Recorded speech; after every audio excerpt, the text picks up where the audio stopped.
peut faire de ça.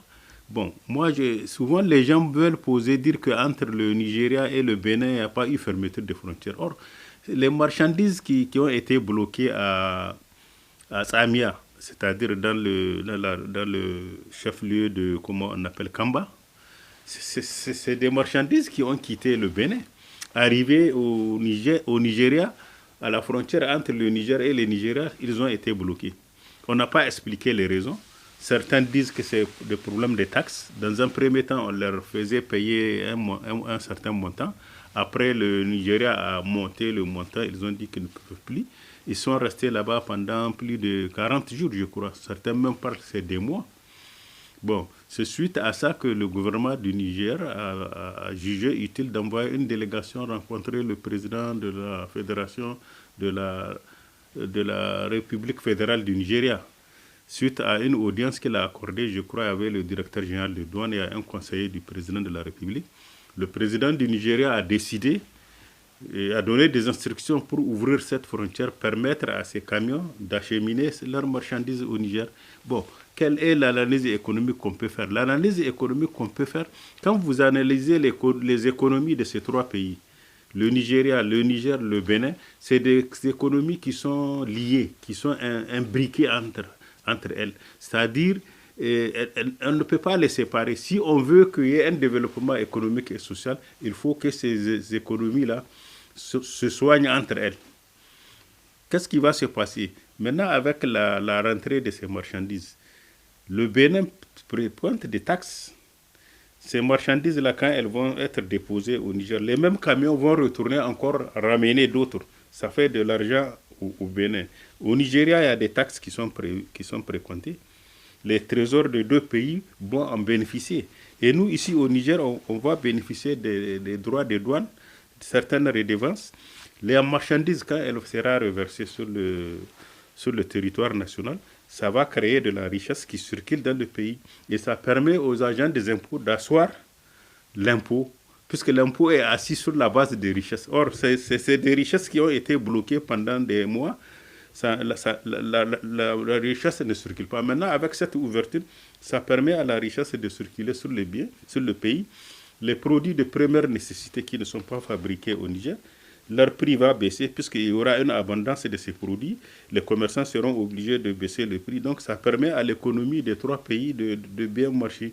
C'est-à-dire c'est bénéfique à l'économie des trois marchés. C'est pour cela, moi, souvent, j'ai dit la conduite de la politique des relations internationales en matière de conduite de la politique des relations internationales, c'est l'économie qui prime. C'est l'économie qui dicte l'attitude à suivre.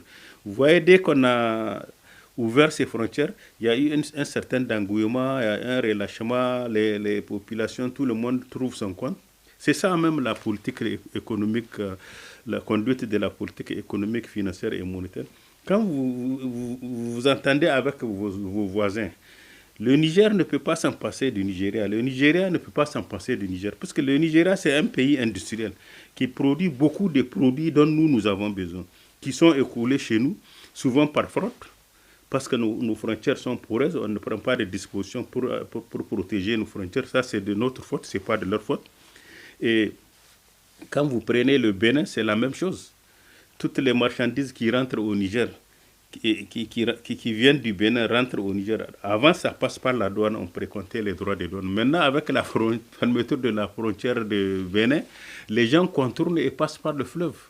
Et toutes ces marchandises qui passent par le fleuve ne payent pas de taxes, ne payent pas de redevances à l'État du Niger. Ils ne payent qu'à certains de leurs complices qui les aident à frauder. Quand toutes ces marchandises sont reversées dans notre économie, elles font de la concurrence déloyale à ceux qui payent la douane. Donc, vous voyez, c'est pour ça, nous, en termes économiques, on ne fait pas, c'est pas en termes politiques. En termes économiques, il va falloir que le gouvernement regarde de ce côté. Il faut regarder aussi du côté de la frontière du Bénin, voir comment ils peuvent faire une offensive diplomatique pour régler ce problème des échanges économiques entre le Bénin, le Nigeria et le Niger. L'économie il faut privilégier l'économie, les intérêts économiques des trois pays. Comment faisant? En trouvant des solutions pour trouver des solutions. On peut sécuriser la frontière Bénin-Niger, comme actuellement la frontière Nigeria-Niger, ils ont décidé d'ouvrir, mais de renforcer les systèmes sécuritaires entre la douane du Niger, la police, les forces de défense et de sécurité du Niger pour sécuriser la frontière. Avec le Bénin, à mon avis, sur le plan économique, c'est possible. Et laisser l'économie marcher entre les trois pays.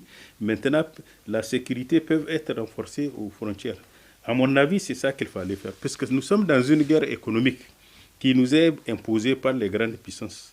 Ces grandes puissances-là, ça les intéresse que les pays africains, particulièrement les voisins du Niger, ne puissent pas s'entendre avec le Niger.